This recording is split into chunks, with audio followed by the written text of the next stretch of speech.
আসসালামু আলাইকুম সুপ্রিয় দর্শক, ট্রাম্প ও নেতানিয়াহু সম্পর্কে কি সত্যি ফাটল ধরেছে? এটা এখন সামাজিক যোগাযোগ মাধ্যমে বেশ আলোচিত এবং সারা বিশ্বের মধ্যেই এটা ছড়িয়ে পড়েছে। এখন বিভিন্নভাবে বিভিন্ন ধরনের উপস্থাপক বিশ্লেষক তারা বিশ্লেষণ করছে কেন তাদের মধ্যে এই সম্পর্কর ফাটল ধরলো বা আসলে কি সত্যি ফাটল ধরছে কিনা। কারণ এখন যেহেতু সামাজিক যোগাযোগ মাধ্যমে বেশ আলোচিত এবং আলোচনা হচ্ছে, তখন একটা জিনিস স্পষ্টভাবেই বোঝা যাচ্ছে যে নেতানিয়াহু এবং ডোনাল্ড ট্রাম্পের মধ্যে সত্যিকার একটা ফাটল ধরেছে। আজকে নেতানিয়াহু এক সংবাদ সম্মেলনে তিনি সেখানে কিছু বিবৃতি দিয়েছেন যুক্তরাষ্ট্রের বিরুদ্ধে, যে যুক্তরাষ্ট্রের সম্পর্ক নিয়ে এবং যুক্তরাষ্ট্রের সাথে তাদের ভালো সম্পর্ক নিয়ে অন্য দেশের সাথে যুদ্ধে তারা লিপ্ত হতে চান না। তারা চান তাদের নিজের শক্তি সাহস নিয়ে তারা এগিয়ে যেতে। বিশেষ করে তারা যে কোনো দেশের সাথে যুদ্ধ করবে, তারা তাদের সাথে যুদ্ধ করার জন্য তাদের যে প্রস্তুতি, সেটা তাদেরকে অস্ত্র বানাতে হবে এবং তাদেরকে সেই প্রস্তুতি নিতে হবে। কিন্তু যুক্তরাষ্ট্রের অধীনে এবং যুক্তরাষ্ট্রের ওপর নির্ভর করে তারা থাকতে চান না। যেখানে যুক্তরাষ্ট্র কয়েকদিন বলেছিল তারা যদি না থাকতো আজকে নেতানিয়াহু শেষ হয়ে যেত। বিশেষ করে ইরান এবং ইসরায়েলের মধ্যে যখন একটা ভয়ঙ্কর পরিস্থিতি তৈরি হয়েছিল, যখন একটা যুদ্ধের ভয়ঙ্কর পরিস্থিতি ছড়িয়ে পড়েছিল, বিশেষ করে নেতানিয়াহুর ইরানের যুদ্ধ যখন যুক্তরাষ্ট্রের হাতে পৌঁছে গিয়েছে, তারপরে আপনারা দেখেছেন যে মধ্যপ্রাচ্যের মধ্যে কিভাবে সোয়াইসি রোগের মতো ছড়িয়ে পড়েছে। কি কারণে? যখন মার্কিন যুক্তরাষ্ট্র যখন সেই ইসরায়েলের সাথে হাত মিলিয়ে যখন ইরানকে ধ্বংস করার জন্য প্ল্যান করে এবং তিনি যুদ্ধ ইচ্ছাকৃতভাবে কিনে নিয়ে আসছেন এবং সেই যুদ্ধ মধ্যপ্রাচ্যের মধ্যে ছড়িয়ে পড়েছে। কি কারণে? মধ্যপ্রাচ্যের মধ্যে মার্কিন ঘাঁটি থাকার কারণে। ইরানের উপর যখন সেই মার্কিন ঘাঁটি থেকে আক্রমণ করছে, ইরান পাল্টা জবাব দিচ্ছে সেই ঘাঁটিগুলোর উপর। শুধু ঘাঁটি না, আস্তে আস্তে যখন দেখলে যুদ্ধ আরো ভয়ঙ্কর, তখন মার্কিন ঘাঁটির পাশাপাশি যারা তাদের মার্কিন ঘাঁটি সহযোগিতা করেছে, মার্কিন ঘাঁটি দিয়েছে, তাদের উপরও একটা ভয়ঙ্কর আক্রমণ করার চেষ্টা করেছে এবং আক্রমণ করেছে ইরান। কিন্তু তারপর থেকে বিশেষ করে ডোনাল্ড ট্রাম্প তিনি বুঝতে পারছেন যে ইরান অনেক শক্তিশালী। তিনি ইরানকে দখল করতে চেয়েছেন, ইরানকে পৃথিবীর মানচিত্র থেকে শেষ করতে চেয়েছেন এবং ইরানের যে খারদ্বীপ হরমুজ প্রণালী তিনি নিজে নিয়ন্ত্রণ করবেন, দখল করবেন, এরকম ধরনের অসংখ্য বক্তব্য দিয়েছে ডোনাল্ড ট্রাম্প, যা আসলে বলে শেষ করা যাবে না। এবং ইরানের বিষয় নিয়ে তিনি নানা ধরনের বিবৃতি দিয়ে যাচ্ছেন। কিন্তু তারপরে লাস্ট পর্যায়ে দেখা যায় যে ইরানের বিজয় এবং ইরান সত্যিকার অর্থে বিজয় হয়েছে এবং ইরানের কাছে মাথা নত করে এসেছে নেতানিয়াহু এবং ডোনাল্ড ট্রাম্প।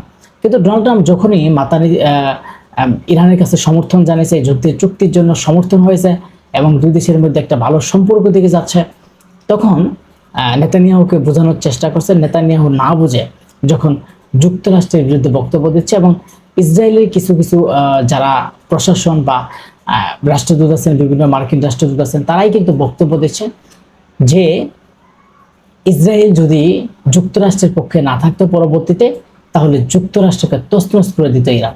আর ডোনাল্ড ট্রাম্প বলছে যদি তিনি ইসরায়েলের পক্ষে না থাকতেন, তাহলে ইসরায়েলকে মাটির সাথে মিশিয়ে দিত ইরান। তো আসলেই এই যে দুই দিনের মধ্যে একটা সম্পর্কের ফাটল, এটা আমরা দেখতে পারছি। বিশেষ করে এই ফাটলটা হয়েছে কিছুদিন আগে থেকে, যেখানে ইসরায়েলের জনগণ এবং ইসরায়েলের সাধারণ মানুষ যখন নেতানিয়াহুর বিরুদ্ধে স্লোগান দিচ্ছে, বক্তব্য দিচ্ছে যে নেতানিয়াহুকে আমরা চাই না, তাকে পদত্যাগ করে আমরা একটা নতুন সরকার বানাতে চাই, সে সময় নেতানিয়াহুকে না বুঝিয়ে, ওই দেশের মানুষকে না বুঝিয়ে ডোনাল্ড ট্রাম্প একটা বিবৃতি দিয়েছিল যে আমি নিজেই নির্বাচন করব। ওই নির্বাচন করবে, ইসরায়েলের নির্বাচন করবে, যে ইসরায়েলের প্রধানমন্ত্রী পদে তিনি নির্বাচন করবেন। তিনি যখনই এরকম বলেছেন, তখনই নেতানিয়াহুর মাথা নষ্ট হয়ে তখন থেকে আস্তে আস্তে দেখা যায় এখন এমন একটা ফাটল সম্পর্ক হয়েছে, যখন ইরানের সাথে যুক্তরাষ্ট্রের ভালো সম্পর্ক থেকে এগিয়ে যাচ্ছে, তখন নেতানিয়াহুকে বুঝিয়ে লেবাননের এবং ইসরায়েলের যেই যুদ্ধ, এটা কিভাবে বন্ধ করা যায় সেটা কিন্তু আজকে বন্ধ করেছে। এবং ইরান একটা কথা বলেছে, যদি লেবাননের উপর আক্রমণ বন্ধ না করে তাহলে তারা থামবে না এবং তারা একাধারে মানে যদি লেবাননের উপর হামলা চায় তাহলে তারাও না থেমে তাদের উপর আক্রমণ করার চেষ্টা করবে, এরকমই বলেছে। কিন্তু তারপর হয়তো ইসরায়েলকে বুঝিয়ে সেখানে যুদ্ধ বন্ধ করেছে। কিন্তু আজকে তাদের সম্পর্কের মধ্যে একটা ফাটল আমরা বেশ কিছুক্ষণ ধরেই সামাজিক যোগাযোগ মাধ্যমে আলোচনা শুনতে পারছি এবং দেখতে পারছি যে নেতানিয়াহুর মধ্যে এবং বিশেষ করে নেতানিয়াহুর মধ্যে এবং যুক্তরাষ্ট্রের মধ্যে বেশ কিছু ফাটল দেখা যাচ্ছে। বিশেষ করে মার্কিন যুক্তরাষ্ট্রের বিরুদ্ধে কি বলছেন নেতানিয়াহু, একটু যদি যুগান্তর পত্রিকার শিরোনামটা পড়ি যে মার্কিন নির্ভরতা থেকে মুক্ত হতে চান নেতানিয়াহু। কেন হঠাৎ করে তিনি মার্কিন যেই নিয়ন্ত্রণ, তাদেরকে নিয়ন্ত্রণ করতো, তাদের মার্কিন যুক্তরাষ্ট্রের যে কথাগুলো তাদের মানতে হতো, এখন তারা সেটা মানতে চায় না, এখন তারা আলাদাভাবে হতে চায়।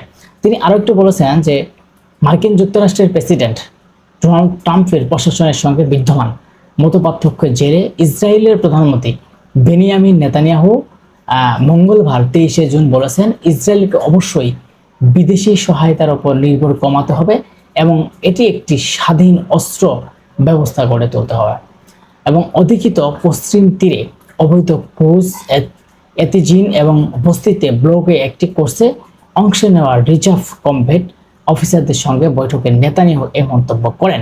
তিনি স্পষ্ট করেন যে ইসরায়েল ওয়াশিংটনের কাছ থেকে পাওয়া সহায়তা মূল্যায়ন করলেও এখন সক্ষমতা জোরদার করা অত্যন্ত জরুরি। তার মানে তিনি বলেছেন যে যুক্তরাষ্ট্র যতটুকুই ইসরায়েলকে সহযোগিতা করেছে এবং তাদের উপর নির্ভর না হয়, তাদের সহযোগিতা না চেয়ে তারা কিভাবে বিশ্বের মাঝে এগিয়ে যাবে এবং এগিয়ে যাবে, এই ধরনের কথাই বলেছে নেতানিয়াহু। কিন্তু এই যুদ্ধের যেই দুজনে যে ব্যর্থ হয়ে গেল এবং ট্রাম্প নেতানিয়াহুর সম্পর্কে যে ফাটল, এই ফাটলের মূল কারণ হচ্ছে তাদের মধ্যে একটা ব্যর্থতার প্রমাণ পেয়েছে। এবং ব্যর্থ কি কারণে? তো ইরানের সাথে যুদ্ধ করে পেল না। বিশ্বের অনেক নেতারা হয়তো তাদেরকে ফোন দিয়ে বলছে বা সামাজিক যোগাযোগ পোস্ট করছে যে ইরান একটা ছোট্ট দেশ, ইরান অস্ত্রপাতি তেমন নেই, তাদের কাছে যখন হেরে গেছে এবং দুইটি দেশ, তারপর শক্তিধর দেশ যারা এই বিশ্বকে নিয়ন্ত্রণ করে এবং তাদের একটা মধ্যপ্রাচ্যের মধ্যে সহযোগী সংগঠন এবং অনেক শক্তিশালী যেটা হচ্ছে ইসরায়েল, তারা যখন দুই দেশের বিশেষ করে ইরানের সাথে সম্পর্ক ব্যর্থ এবং ইরানের কাছে মাথা নত করা, তখনই তাদের মধ্যে একটা এই বিষয় নিয়ে গোপনে গোপনে আলোচনা হয়, হয়তো তাদের মধ্যে একটা ফাটলের নমুনা দেখা গিয়েছে। সবাই ভালো থাকবেন, অবশ্যই কমেন্ট করে আপনাদের মতামত জানিয়ে যাবেন আসলেই তাদের মধ্যে কি ফাটল ধরছে কি না এবং কি কারণে তাদের মধ্যে ফাটল ধরছে। সবাই ভালো থাকবেন।